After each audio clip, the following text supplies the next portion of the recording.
Pihak Reza Gladys minta Nikita Mirzani dijemput paksa dan segera untuk ditahan. Hal ini mendapat beragam komentar, salah satunya oleh advokat sekaligus praktisi hukum, Dr. Togar Situmorang memberikan pendapat atas berita tersebut. Mari simak video berikut ini. Jadi kalau saya sebagai seorang praktisi hukum, saya adalah seorang advokat dan juga sekaligus kurator dalam hal memandang adanya rekan pengacara yang datang atau menyambangi Barreskrim terkait Kapolri Syeku Irwasum, itu masalah penetapan tersangka Nikita Mirzani ini sangat-sangat tidak pas. Karena kenapa? Kita tahu pihak dari Polda Metro Jaya itu dalam hal ini telah menetapkan Nikita Mirzani sebagai tersangka. Nah, terkait masalah satu, panggilan pertama, panggilan kedua, ataupun jemput paksa, bahkan tahan atau apa, itu adalah SOP-nya pihak kepolisian, pihak penyidik, tidak boleh diintervensi. Nah, sebagai pelapor, apalagi sebagai kuasa hukum, harusnya bisa lebih bijak, bisa lebih tenang dalam menyikapi permasalahan yang timbul. Karena walaupun Nikita Mirzani sudah menjadi seorang tersangka, itu tidak serta-merta harus ditahan. Karena syarat-syarat ditahan di dalam KUHP itu ada satu, misalnya menghilangkan alat bukti. Kedua, melakukan perbuatan pidana yang sama. Ketiga, melarikan diri. Nah, 3 poin yang paling tepat untuk menahan seseorang itu tidak ada di Nikita Mirzani. Nikita Mirzani artis besar, rumahnya jelas, alamatnya jelas, pekerjaannya jelas. Barang buktinya sudah ditahan sama polisi. Apalagi Nikita sudah jadi tersangka. Kok nafsu banget mau menahankan seorang Nikita Mirzani? Ini patut dipertanyakan. Nah, kasus ini kan awalan adalah cuitannya Nikita Mirzani terkait masalah kosmetik. Betul nggak? Nah, pelapor ini menyatakan ada dugaan pemerasan, pengancaman, TPPU, tindak pidana pencucian uang. Nah, ini kan wajib dibuktikan. Bukan soal tangkap-menangkap, bukan terkait masalah tersangka atau tidak. Itu poinnya. Dan ingat, pada saat nanti Nikita Mirzani diperiksa kembali sebagai tersangka, haknya Nikita untuk menolak apa tuduhan-tuduhan yang ada di BAP yang akan disampaikan oleh pihak penyidik. Gitu loh. Ini masih panjang. Jadi kalau ada seorang pengacara atau 2 pengacara datang ke Barreskrim memberikan surat keberatan terkait penyidikan yang dilakukan oleh penyidik Polda Metro Jaya, itu kategorinya sangat kita sayangkan. Berarti pelapor sebagai pelapor bukan pelapor yang beretikat baik. Mau membukamkan Nikita Mirzani itu loh. Berarti seperti kata-kata berarti ada upaya diduga menekan polisi, kita ada gimana Bang? Itu kan salah satu bentuk intervensi, ya, intervensi pelapor dalam hal ini pengacara untuk menekan polisi. Polisi itu harus terbebaskan. Polisi punya diskresi, polisi punya hak, dan saya yakin polisi di Polda Metro Jaya juga harus hati-hati dalam penetapan tersangka, lalu juga dalam hal pemeriksaan Nikita Mirzani ke depan, bahkan untuk menjerat Nikita untuk diserahkan kepada jaksa sampai di persidangan, ini proses masih panjang. Jadi seorang tersangka belum tentu jadi salah. Belum tentu. Mana tahu nanti pada saat pemeriksaan sebagai tersangka, Nikita membongkar semua.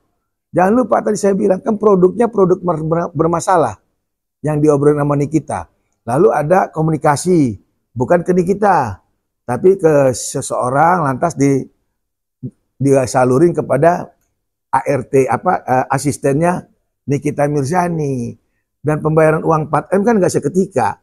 Nah, apa modus dia menyerahkan uang 4M juga kan patut dipertanyakan nanti sama pihak kepolisian. Betul nggak? Saudara bukan, apa bukan, tapi mau menyerahkan 4M uang yang banyak loh. Betul nggak? Nah, ini yang perlu dipendalaman sama si penyidik gitu loh. Berarti kemarin juga ada di berita juga disebutkan bahwa kita disamakan dengan Isa Jega, bahkan Fadel. Gimana Bang? Itu terlalu jauh lah. Artinya disangkutkan permasalahan-permasalahan. Ingat ya, terkait pemerasan, terkait namanya pengancaman, apalagi ditambah TPPU, itu adalah delik absolut. Nah, delik absolut murni. Kalau delik absolut murni, itu kausalitasnya harus jelas antara pelaku dengan korban. Ada nggak kausalitas? Ada nggak hubungan langsung? Bukan pakai perantara, pakai orang lain, pakai rekening yang lain. Itu nggak bisa dikatakan hubungan langsung. Nah, ada nggak nih kita dengan dokter ini, si pelapor ini langsung komunikasi. Nih kita minta uang langsung, ditransfer uang langsung. Dan alasan dia mentransfer ke kita itu apa? Panjang nih cerita itu loh, nggak segampang itulah. Jadi pelapor, apalagi pengacaranya, tolong cerdas dikit lah. Jangan juga begitu-begitu banget. Malulah sebagai seorang pengacara. Intervensi polisi. Polisi punya hak diskresi. Diskresi berarti Bang. Diskresi itu punya hak penuh. Menentukan seseorang tersangka, menentukan seorang ditahan atau tidak, itu polisi. Termasuk nanti SP3. Ya, SP3 punya kewenangan polisi setelah dilakukannya pemanggilan tersangka, diperiksa berkali-kali misalnya ditemukan itu bukan dugaan pidana, melalui nanti gelar perkara khusus, ini kasus bisa diberhentikan. Bahkan apakah ada kemungkinan juga Reza Juralis akan diperiksa juga? Karena ada netizen bilang, kenapa dia sebenarnya menyerahkan, apakah ini membuka kan tadi seperti saya bilang, untuk apa alasan pelapor menyerahkan uang, kan begitu. Nah nanti didalimin lagi sama si penyidik. Bisa dong dipanggil ulang itu. Hei kamu pelapor, kamu ngasih uang 4M, apa alasanmu? Lalu bagian mana yang kamu bilang keberatan, dicemarkan, diancam, mana? Ancamannya di mana? Dengan cara kekerasan. Kekerasannya di mana? Gitu. Polisi kan nggak bodoh. Tuh loh. Polisi Indonesia pinter-pinter, gimana sih?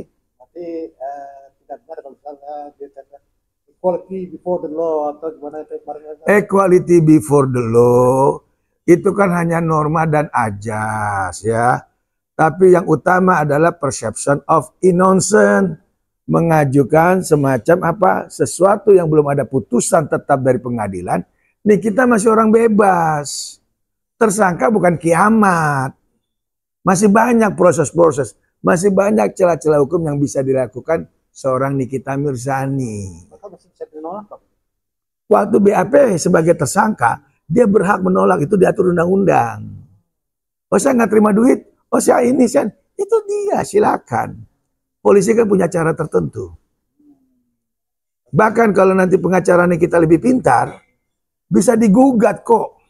Gugat ke perdataan. Kalau gugat perdataan, yang polisinya berhenti sementara. Bisa, banyak cara lah. Jadi banyak-banyak belajar sama saya. ada pesan Bang mungkin buat pengacaranya ini Bang? Untuk pengacara pelapor, bijaksanalah. Sebagai pengacara, jadilah yang cerdas. Jadi orang jangan terlalu memaksa polisi. Polisi punya otoritas sendiri. Polisi punya SOP sendiri. Bravo Polri. Advokat Dr. Togar Situmorang.